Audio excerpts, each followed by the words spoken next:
Hello everyone, we have learned calculus 1 for the function of one variable. In some practical problems, many factors must be considered. So, a variable may depend on two or more variables. Therefore, we should study the function of two or more variables, which is also called multivariate function, and its differential and integral. In this chapter, we will study the derivatives for multivariate function on the basis of those for function of one variable. We will mainly discuss the bivariate function, and the main theory and methods can be extended to function in a natural way. In order to understand the conception of a multivariate function, we first give two practical examples. First, the relationship of V, the volume of a cylinder, its heat H, and R, the radius of its bottom. V equals pi R squared times H. For each pair of RH, there is only one real value of capital V corresponding to RH.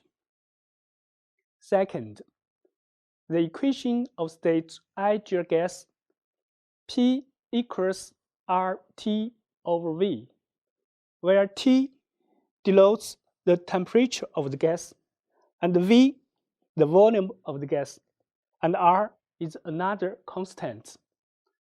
When T and V change in a certain range, according to the formula, P has a determined value corresponding to it. Those are simple examples of multivariate function. Despite the different meanings of those examples, we abstract their commonness and get the following definition of bivariate function. Definition: let D be a set of the plane.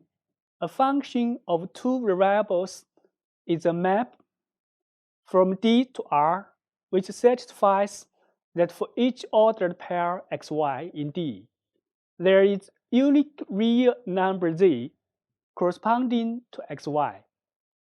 We often denote function of two variables by z equals fxy, where xy is in D.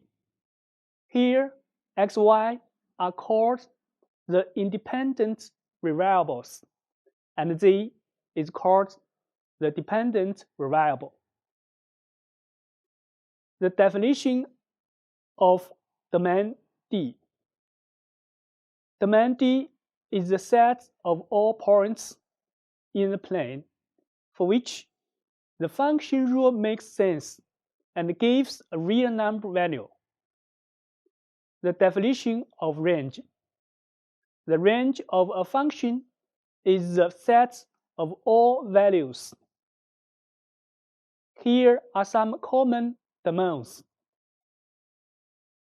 The first one is bounded and open domain.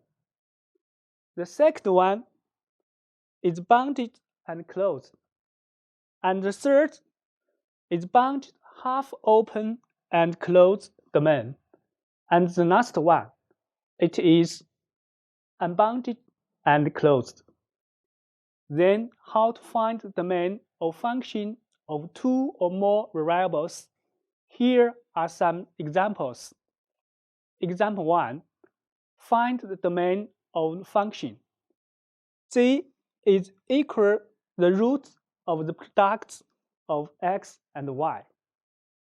Because the product of x and y is more than or equal to 0, so the domain is the following set. Both x and y are more than or equal to 0, or both are less than or equal to 0. The figure of D in the plane is as follows. Obviously, the domain is unbounded and closed. Example 2. find the domain of this function. G is equal to this expression. Note that for the expression the root of a is more than or equal to 0. And for the expression 1 over b is not equal to 0. So the independent variables x, y satisfy the inequalities. X minus 1 all squared plus y squared is less than or equal to 1. And this inequality, x squared and y squared, is larger than 1. The points of this domain are between the blue arc and the red arc. This domain is bounded half open and closed. Example 3. How to represent the following plane closed area D by inequalities. Note that the points of this domain are among the following 3 curves: x squared plus y squared equals 1, y is equal to 0, and y equals to x minus 1. So we represent the domain by 3 kinds of inequalities.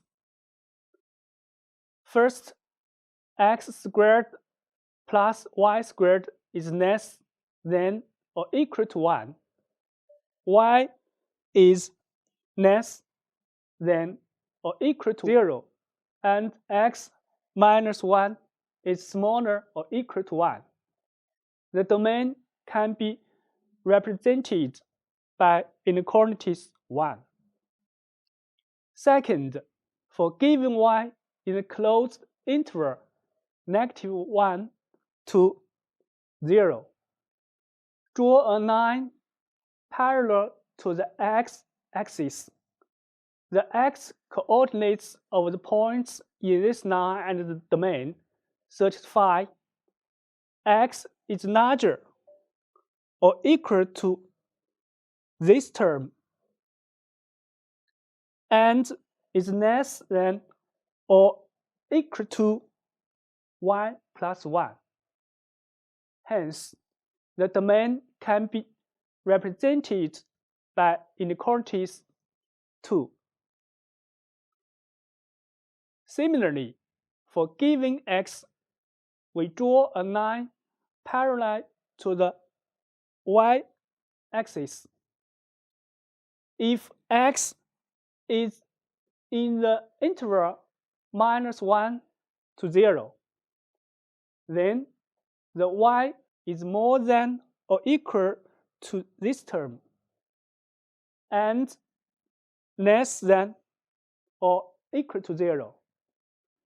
If x is in the interval 0 to 1, then y is more than or equal to x minus 1 and less than or equal to 0. Then we get the third representation by inequalities 3. Note, the methods 2 and 3 play important role in studying double integral, so we should understand them. Now we'll find the domain of functions of 3 or more variables. For a, this term is larger or equal to 0, so the domain is this set. For b, this term is larger than 0, so the domain is this set. Now we discuss the geometric meaning of the function of 2 variables. For each pair xy in domain D, there is only one value f xy corresponding to this pair. We draw the points x, y, fx, y in the space R cubed. When xy change in this domain, we can get the graph of function z equals fxy. Generally, the graph of the function of two variables is usually a surface.